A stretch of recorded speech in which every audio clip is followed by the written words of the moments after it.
when certain words are applied to members of the royal family, it's either positive or negative, depending on who you're referring to. So how is it okay? This is what gets me. This is what blows my mind, okay?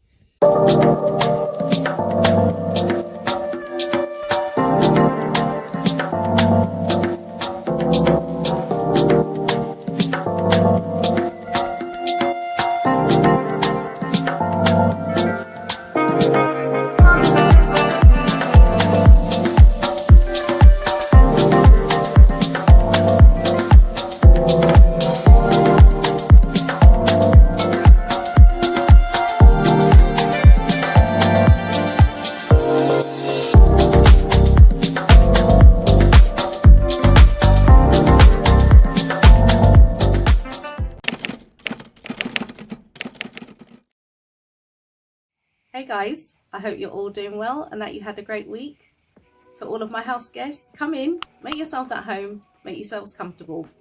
If you're passing by and you'd like to become a house guest, don't forget to hit subscribe and activate all of your notifications. I'm Chez, this is Chez M0i. Welcome to my place.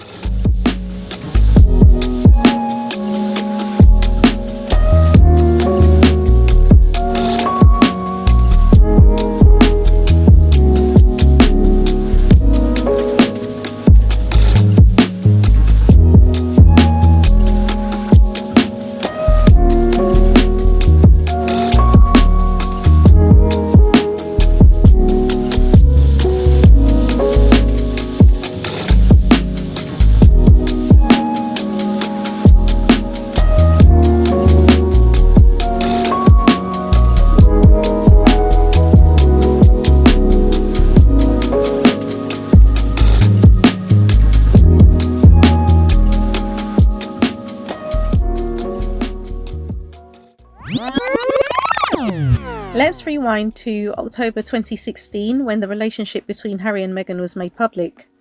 Do you guys remember the 3 adjectives used to describe her? Divorced, American, actress. Each word emphasized in a tone of disgust, as if all of those words applied only to her and she should be absolutely ashamed. I want to talk initially about Meghan's former profession. Profession, a word indicating without doubt that she is a professional in this field of the arts, and before being in a relationship with Prince Harry was paid extremely well for it and continues to receive a residual income from it. For those who have stars in their eyes, they know that before they get their big break, they have to go through a long and arduous process of seeking employment in low-paid jobs and deal with an almost endless cycle of rejection from auditions and castings. Aspiring actors have to develop a thick skin and persevere if they hope to beat hundreds of thousands of competitors in order to get their breakthrough role.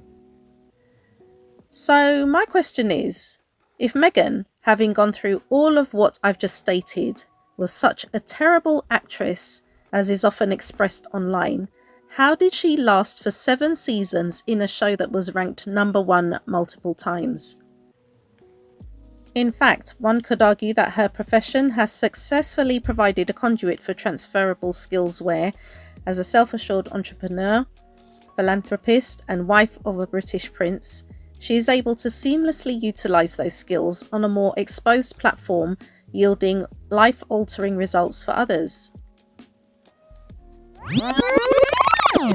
Let's rewind again, this time to December 1985. Dancing, something that Princess Diana thoroughly enjoyed, was a creative way for her to express herself, as a form of escapism from a less than ideal situation. However, when Diana danced on stage with Wayne Sleep at the Royal Opera House in London as a surprise for her husband, who was less than impressed with the 3-minute performance, Charles appears to have had a memory lapse regarding his own aspirations to be on the stage. So, as we rewind even further back in time to the late 1960s when Charles was at Cambridge University, he appears to have taken his love of acting very seriously.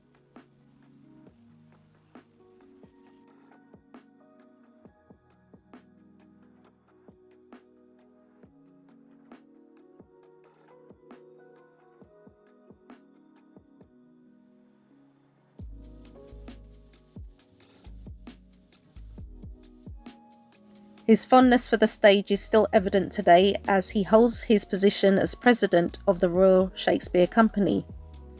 So, when it comes to certain words applied to the British royal family, understand that the connotation will be negative or positive, purely and wholly dependent on which member of that family is being referred to.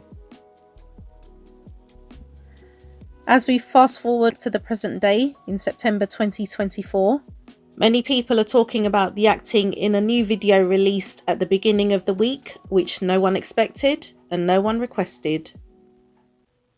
It's really moving, isn't it? It is, it's beautiful. We're going to discuss this now. We're joined by Camilla Tominey and former royal photographer Arthur Edwards. Good morning to both of you. Good morning. Initial thoughts, Camilla? Well, I was just stunned when I saw it yesterday because this is a couple who, let's be honest, are pretty shy and introverted. They're not prone to public displays of affection, PDAs. In fact, we were discussing it, weren't we, earlier, Arthur? Like, there's very few photographs of them actually cuddling and embracing. Right, yeah. One that was taken in 2011 in Canada, their first tour as a married couple. Another in 2012 in the Velodrome because they saw Chris Hoy and they were caught in the moment. But ordinarily, you know, they don't declare undying love. Even they don't hold hands. They sort of weren't... Sorry. They didn't jump in and kiss each other. Well, he says on the balcony, because I looked at it yesterday, I had to write a piece about it, he says, shall we? And then they tentatively kiss. But, like, they aren't demonstrative people. I think that's fair to be said. Yeah, but I mean, that kiss was everything. I always want to get that kiss. Oh, that was the best photo ever. And then they did it again, and that was page one picture. So I know they did embrace, but also they do look at each other very affectionately. You know? Yeah, they do. And I have to say that. And he's always very courteous. In the early days when she was very nervous, he was so protective of her, and he was just amazing. So But this is showing love on steroids, and I quite liked it. You know, she's trying to convey the message in this video. I've been through cancer. It's reminded me of what is important in life, and that is my husband and my children. Yes. And that slightly gladiator-esque sort of brushing through the fields. Yep. She's saying she's sought a huge amount of sanctuary in being outdoors. She's an outdoorsy girl. Yes. I know we're all used to her being in a frock and nude high heels. She's actually happier in her wellies, being out and about with the children. We had some lovely footage in there as well of her with her parents, Carol and Michael Middleton. They're just playing cards together. This is all filmed in Norfolk, in Amner Hall, which is on the Sandringham estate and is their home from home, okay, where they get away from it all from London. And I just thought it painted the picture of this very highly scrutinised, high-profile marriage actually being built on extremely strong foundations. The Royals have had this horrific last 4 years, and this was a message of hope. But it also gave hope. That's the most important thing. Gave hope to people suffering from cancer, people think they've got cancer and that there's a cure for cancer now, you know, and you can do it. I mean, our king, he's suffering as well, but, you know, he looks good. I was up in Scotland at the weekend with him and he looks fabulous. And I think, you know, this cancer treatment they've been getting is working, and that must give people hope too. And in fact, I thought she looked fabulous in that film. She does. It's beautiful. It's so stunning, artistically beautiful. But do you feel a little bit like it's such a vast departure from what we're used to seeing from these guys? I love the little bits where they're playing cards and the kit. It's so gorgeous. But do you think it's almost a stage too far, too soon? I think it's brilliant. I think it just shows that, you know, a happy family they are. I mean, you know, we don't see paparazzi pictures of anymore, but I remember last that I did see, they were all out together on their bikes up at Sandringham. And you know, he's very protective of his family, but and probably, you know, the King's not very demonstrative, is he, with, you know, like that? But, you know, it's quite reminiscent, actually, of the royal family videos, the home movies they made back in the day at Balmoral Castle in Scotland and on the Royal Yacht Britannia. But ones that we'd never see, though. I mean, that was family videos. No, I'm talking about family videos that were then totally released after the Queen's death, okay, where we saw them going down slides and things. It feels much more intimate. I know, but then they were bringing up their children in the 60s and 70s. We've got a couple who are bringing up children in 2024. They need to balance the right to those children to have a private life, but also with the public appetite to see them. This is interesting because Will Waugh, who's the filmmaker they've chosen to make this, and it's very kind of sepia, slightly like the opening scenes from Succession, isn't it? It's quite sort of rose-tinted. That look, what's important about this, and you mentioned the paparazzi, Arthur, this is completely in their control. They have been in control of the messaging, the imagery, and the use of their children, so that they're not the media's for the media's consumption. It's not for the media to choose, as was the case with Diana. This is a parent saying, right, well, we will show you this much because we've been through so much. Yeah, but also they share the pictures with us, and Catherine's a very good photographer, and she gets better and better, and some of those pictures, when she's not manipulating the picture, but she gets better and better, and you know, she shares them with us, and I think that's a good deal. You know, the children are left in peace and they're not pestered. Do you think it might signal a bit of a departure from what we've had in the past, though, Arthur? We will see a little bit more of this, or do you think it's specific for this moment, post-chemotherapy? She wanted to give something, the message to everybody, and then actually it's going to go back to how it was? I think she's the treatment she's had, and the fact that she's responded to it, she wants to share with us all, that everybody, you know, there's hope for us all, you know. And I think I read somewhere 2/3 of cancers are curable now, and if you catch them in time, you pretty much can come out of it. But also briefly, they're going to wear the crown, and therefore people have to have confidence in the future of the monarchy. We had a number of moments over the last 4 years where people have said, is the future of the monarchy assured? You see Victoria and Albert, George VI and the Queen Mother, even actually the King and Camilla, who, despite its inauspicious beginnings, has proved to be the great love story. They're saying that the foundations of this monarchy aren't just built on duty alone, that there's love at the heart of it, a little bit like the Queen and the Duke of Edinburgh. So I think that as a message to convey is no bad thing. You know, the Duke of Edinburgh used to embrace it, but they looked at each other with that great affection. And I don't think, you know, because you don't see too much of them in public doing it, it don't affect that, you know, that video was just wonderful. And the way they were at the beach at Holcombe, I know that beach quite well, and in the sand dunes there, and the kids running in the sea, I thought it was just It's reminiscent of it's so many we've family all holidays. done Right? with our own kids, you know. You mentioned the cancer diagnosis and actually where she is, Arthur. Let's bring in NHS cancer doctor, Dr. Tom Rokes, who joins us now live from Norwich. Good morning to you, Tom. Thank you for joining us. Morning. So look, we've been talking about how special the film is and the message of hope that's come from it. From a medical perspective, though, what can we read into where Kate is with her cancer treatment and the chemotherapy so far? So I think she's finished what she's called preventative chemotherapy, which means chemotherapy given to try and stop a cancer coming back in the future. So hopefully there's therefore a good chance that she's been cured. I think the difficult thing that she's expressed so eloquently in her statement and video is the uncertainty that gives people. It challenges your views around life and death and family. And she's been marvellous, I think, at actually talking about that so openly and expressing what many patients feel, which is just almost a sort of different way of looking at life when you've been through cancer and its treatment. Because she looks so well as well, Tom, in this video. She looks so well. She's still got all her hair. Where do you think she's at the moment? So many chemotherapy drugs now don't make you lose your hair, actually, and many of the newer cancer treatments don't either. And we know that those newer drugs are better tolerated and we have better ways of managing those side effects. So again, that's heartening, I think, for patients to put out that message that you can have chemotherapy and still be relatively well.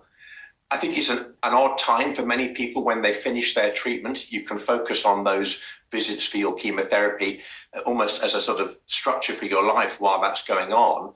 And now there's that uncertainty going forward. I think what she's going to focus on is getting back to normality, getting back to work, as she's talked about, and trying to adjust to a new normal. And have you noticed, Tom, with regards to your patients, the impact of Kate and indeed the King talking about the fact that they have cancer? I think it does make it easier for patients who are going through treatment because especially the way that she's talked about it, I think resonates with many cancer patients, the uncertainty, the unpredictability, the need to focus on family and to shift your perspective on life. I think it's also really important for future patients. We can cure lots of people who have cancer. Even if you can't cure cancer, people can live with it for years or even decades for some people. And being able to talk more openly and to kind of get rid of the fear that still surrounds cancer, I think is really important in helping people to come forward with symptoms that might be cancer in the future. Yes, absolutely. Tom, thank you so much for joining us this morning. It's great to get your perspective. Camilla, just briefly, because we're going to have to let you go in a moment. She's talked about the fact that she wants to get back to doing some public duty. She did a few things during her treatment, hasn't she? When are we sort of going to see her doing So I think they're saying in the autumn she wants to come back. There might be a couple of high-profile appearances before then. We think that she is working at home, working from home on some of her projects, not least her early years work, which is the kind of key focus of all of her charitable endeavours. But I think between autumn and Christmas, we should be seeing her more. I think you're going to see it at the cenotaph. Cenotaph, I think the we'll remembrance. certainly see her there, yeah. That's a great day. She doesn't have to look there, just look good. Sure. And she does look good. And she has that really important Christmas carol concert she That's does right, as well, yeah, doesn't she? yeah. So that'll be a big Yeah, one so too. I would imagine seeing her quite a few times between autumn and the Yeah, Christmas I period. think that's the next one. I think that's what they're planning anyway. That's the cenotaph, which it's only next month, yeah. It is, Yeah. November. Yeah. 11th. But it is lovely to see her looking so well. And I think everybody is complete, just even when she appeared at Wimbledon. Yeah. And how behind Oh, her everybody the was. standing and ovation. Just We're all being there, back I in think. business. Yeah, absolutely. Thank you for joining us this morning. Camilla, thank you. Lovely to see you. And, Thank and I'm you. not a former royal photographer. I'm the third still- royal He's photographer. still doing doing it. it. He's 84 and he's going to I know. Australia in With the November. king next month. Yeah, Well, next month, yeah. Sorry, Art. Wow. That's all right. I will sort that out. Someone's being taken out and Great. whipped as I speak. Beheaded. Do it the old-fashioned way. Yeah, that's right. It's lovely to see you. Lovely to see you both, yeah. Thank you. Right then. My immediate observations were more or less aligned with the general consensus, and it would appear that William and Kate totally flipped the script. Flip the script. According to the Cambridge Dictionary, to flip the script means to do something completely differently, or in the opposite way from the way it is usually done. Now, while the Sussexes by no means have a monopoly on public displays of affection, I grew up understanding that the royal family didn't do PDA in any form. Haven't we always been told that this goes against royal protocol? The fact that William looked like a fish out of water was plain for everyone to see. I think it's fair to say that being naturally affectionate towards his wife in public is not William's vibe. So, I have additional questions. Why was this production deemed to be necessary when an official statement from Kensington Palace would have sufficed?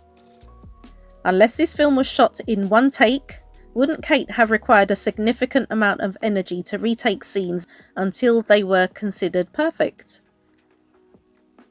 2024 so far has seen a lot of missteps when it comes to how the Wales' PR team have been advising them. Who could forget the AI manipulated images and the farm shop video? But it would appear that this apparent change in their PR team, because how else do you explain the concept for this video, has made the Waleses go from one extreme to the other. In my opinion, this flipping of the script by a couple who've gone from not usually being tactile in public to all of a sudden being the most affectionate has resulted in them creating a rod for their own back.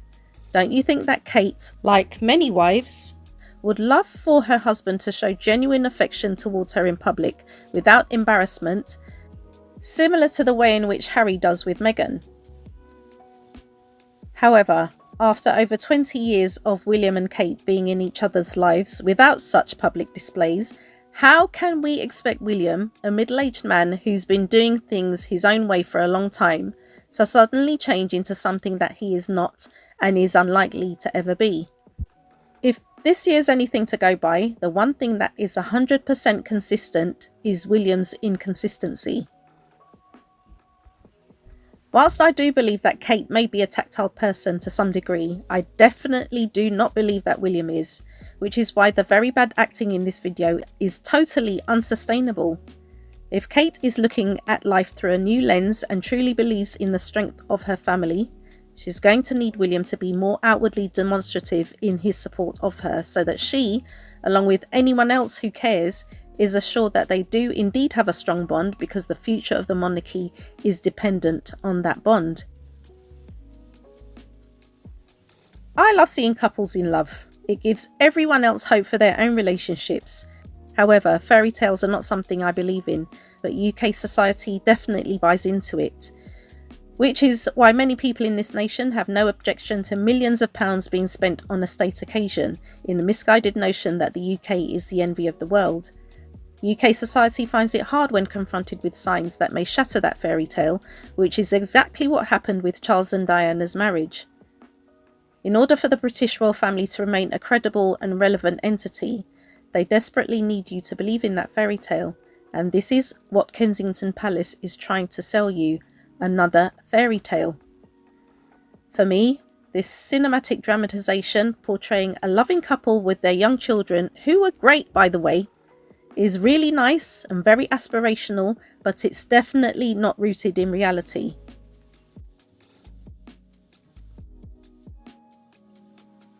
Let's not forget, a time frame of 8 to 9 months from diagnosis to the apparent end of chemotherapy treatment for Kate is atypical for regular people dealing with this disease in its various guises. During those same 8 or 9 months, there have been hundreds of cancer patients, many undiagnosed, who are and will be on NHS waiting lists, who are unlikely to receive any form of treatment until at least the end of this year. Many of them will not have access to the best consultants at London's most prestigious medical facilities. And even sadder than that is that some will have passed away before any firm diagnosis or treatment plan has been made.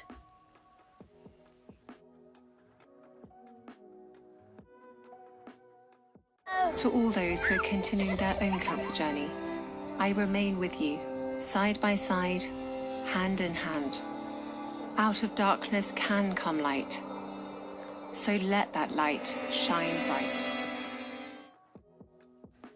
So while I'm very happy to learn that Kate has completed her treatment, I find the hand in hand, side by side, let your light shine bright statement a bit out of touch with the legions of cancer sufferers who, even after they hopefully do complete their treatment, can only dream of having enough energy and confidence in their physical appearance to be able to walk through an idyllic forest with their family on a clear, sunny day.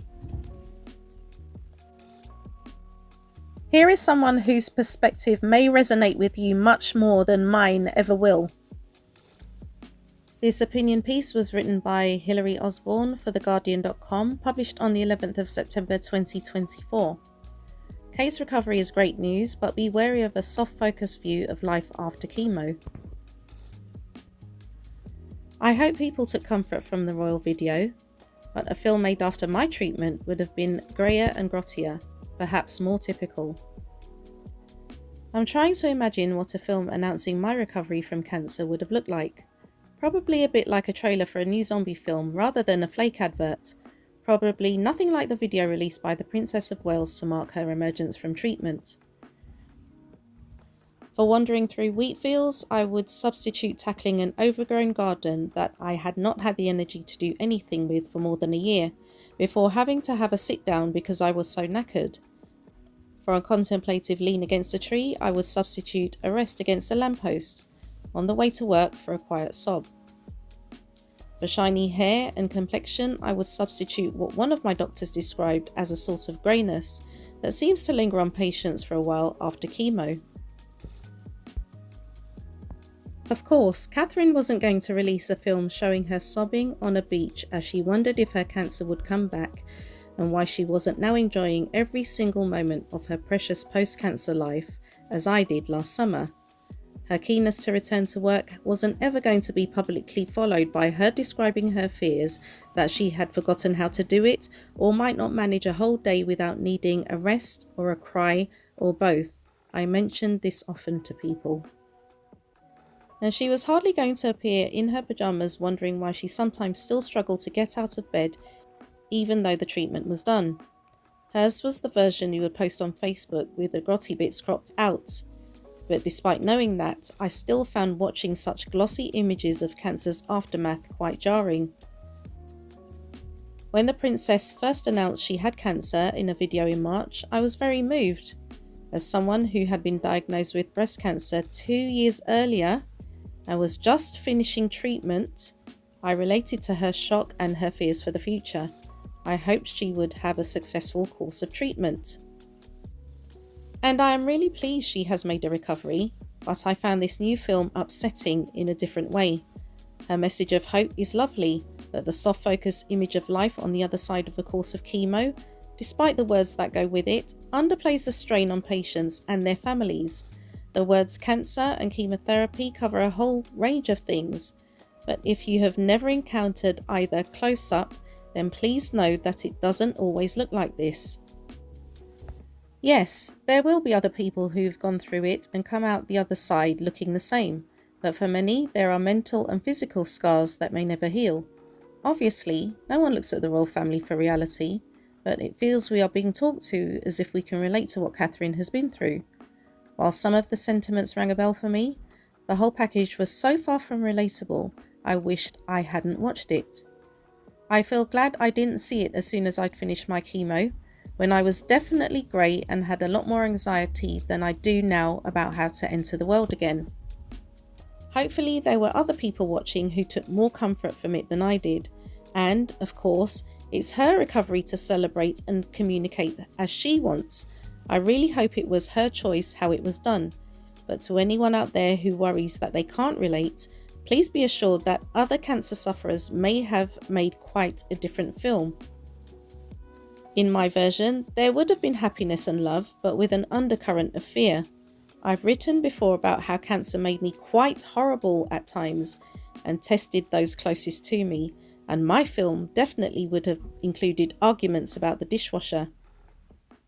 The type of chemo I had meant that I was contending with a lot of hair loss, so there would also have been hairstyles that dealt with a combination of stubble and normal hair. There would have been a bit more anger and some confusion about what I could take away from the whole experience. And as for the sepia tinge, well, that may well have clashed with my grey pallor, so mine would have definitely been shot without filters. As we redirect to the Sussexes, it should come as no surprise that Harry and Meghan's names were dragged and tied to events going on over here, being accused of overshadowing Kate's announcement with the release of their trailer for Harry's Netflix show regarding polo. Apparently Piers Morgan, I hate saying that name, counted 100 minutes. The trailer was released 100 minutes after Kate's announcement. Are you that sad that you've actually counted the minutes? Who cares? No one cares, because no time is a good time for the Sussexes to do anything. They will find any excuse to say that the Sussexes are overshadowing what royal family members are doing in the UK. The truth is, the Sussexes do not care. They don't care what's going on over here. They are very happy living their lives. And with regard to them being stateside and being stalked, including when Meghan was at Oprah's book club, which I believe was a private event, but I looked to my house guests for further guidance. I'm happy to know that the American digital arm of the Mail Online and the Sun jobs are being axed. Now, ordinarily, I don't like to hear of people losing their jobs, but I'm going to be 100% honest, guys. In this particular instance, I'm very happy. Hopefully, we'll see a decrease in the intrusion into the Sussexes' every movement, because they, just like the Waleses, are entitled to privacy. Camilla Tominey said that in the This Morning studio, that, you know, William's fiercely protective of his family. Why should that same right not be afforded to Harry and his family? Why are the Sussexes fair game for these trashy people? As usual, Harry and Meghan are going about their business, living their lives, and for some reason, they always try to tie Harry and Meghan to any foolishness that's going on in the UK when it comes to the British royal family.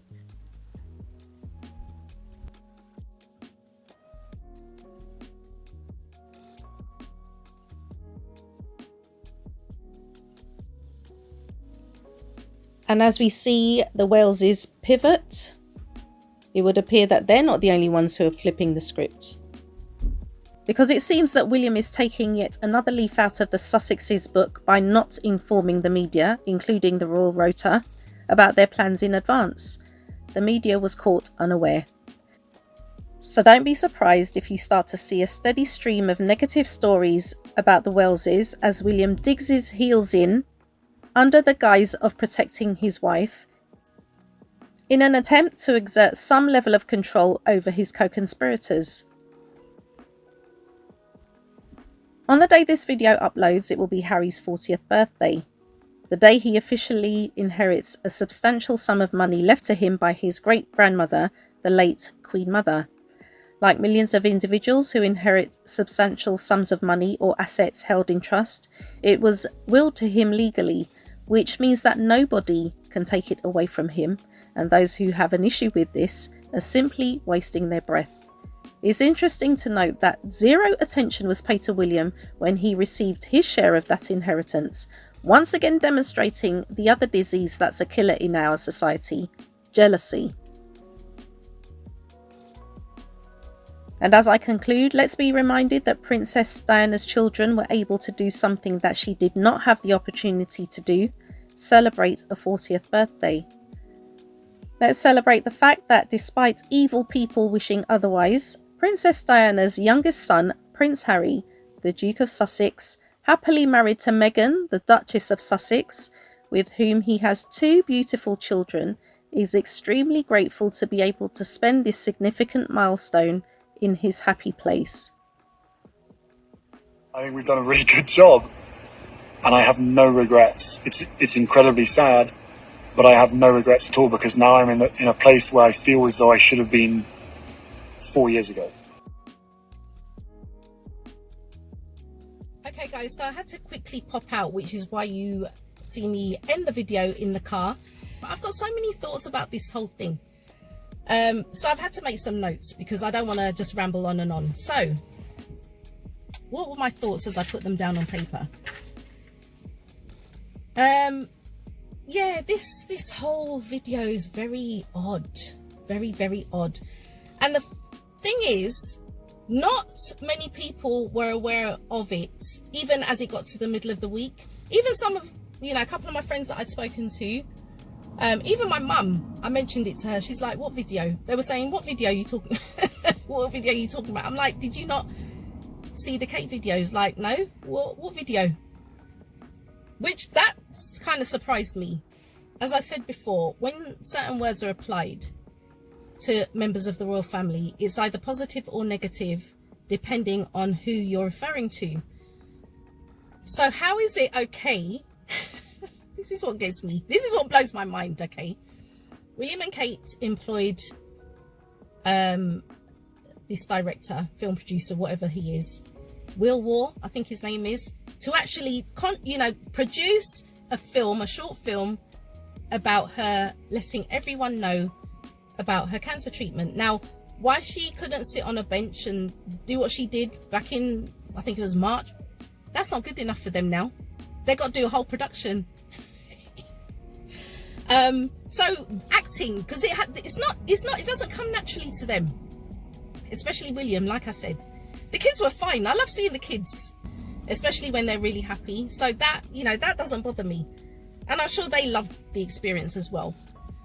But William, I don't even, he's not comfortable. Kate, I'm sure she wanted to express herself like that. Maybe just to get close to her husband, who knows? Maybe that's the only time she got close to him. That's a thought. I don't know. I don't know. But yeah, it's just this thing of, when Harry and Meghan, because people were saying, oh, they're copying Harry and Meghan. Meghan and Harry supporters were saying that, and it's like, oh, we can see that a mile off. Meghan and Harry detractors, it's like, we don't want you to be like Harry and Meghan. This is very confusing. The fact is, in my mind, okay, they've seen how people gravitate towards Harry and Meghan because they are genuine. I don't care what anyone says. You cannot sustain that. If you're not genuine in your affection, you cannot sustain that for years and years. And they've been doing this. When Meghan came to our notice as Harry's partner, they've been doing this ever since, okay? This is years now. That's sustainable because it's genuine. They don't care what you think about it. They are instinctive and impulsive with their affection. They don't have to look at each other and, they do it because they love each other. And that's when that's the sign of a healthy and intimate relationship. I'm not a relationship expert, by the way. This is just my observation. When you are intimate with your partner and you love that person, you want to just be around them all the time. You know, I've had that experience. You just want to be around them all the time. You just can't get enough of that person. And this is the impression I have of Harry and Meghan. They just radiate happiness. It's not staged. We're intelligent enough to know when someone is giving us BS, guys. Come on.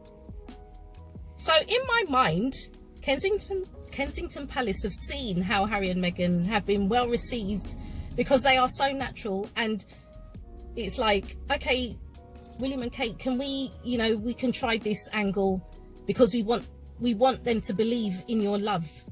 Forget about the fact that William's been gallivanting all around the place and you see him in the nightclub holding women's waists and stuff. Forget all of that, guys. Forget that. Forget the fact that he wasn't present when she needed him. As far as we know, he didn't go to the hospital like Camilla was every day seeing Charles earlier on in the year. William was nowhere to be seen. Forget about all of that. We are now expected to believe that they are so in love. And the thing is, they don't actually have to do PDA because there are loads of couples that love each other to death and they don't do PDA. And that is perfectly fine. I don't have a problem with that. No one, I certainly am not saying that they have to do PDA. But be consistent. If you don't do PDA, don't do PDA. You don't need to, I don't need convincing whether you're in love or not because I actually don't care. Not being funny, but I don't care. What does it matter to me?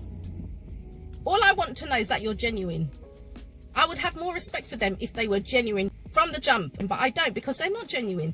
And this is another thing that goes to prove it. It's not, you know, it's bad enough with the AI and the farm shop video, but now you want us to believe that you're actually, this is how you feel about each other because you've plonked yourself in front of a camera and, you know, being directed and, you know, lights, camera, action.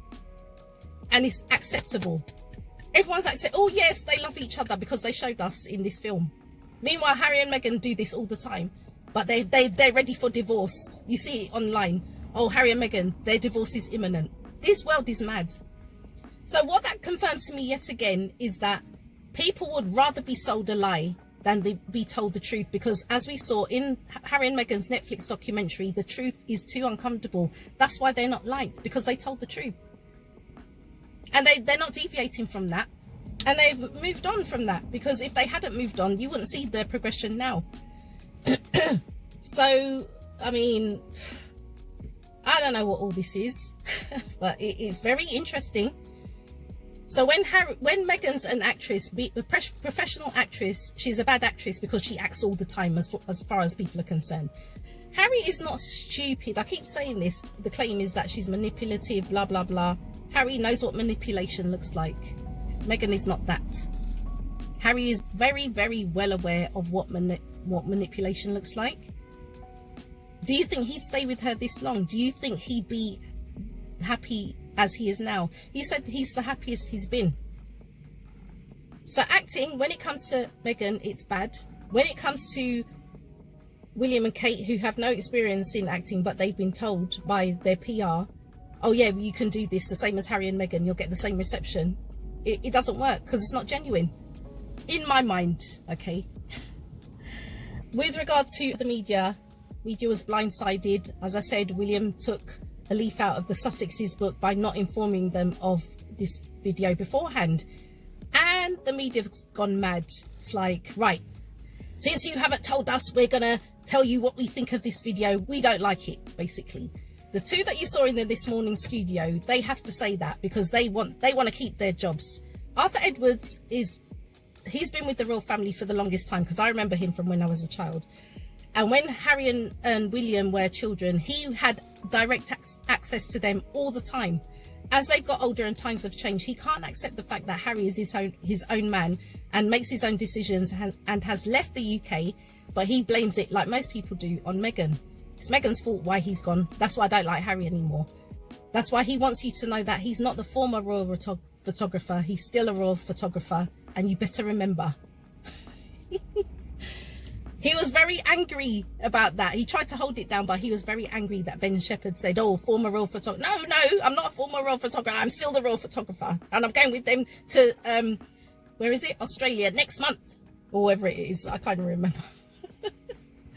So the last thing I wanted to talk about was the Heritage Foundation. So those of you who've read Spare, we know that Harry has divulged the fact that he took drugs in his earlier days. I mean, I saw it because I live in London. You know, when they go to the nightclubs and they tumble out of the nightclubs, we already know. Yeah, it wasn't news to me when he said that. It's been well documented.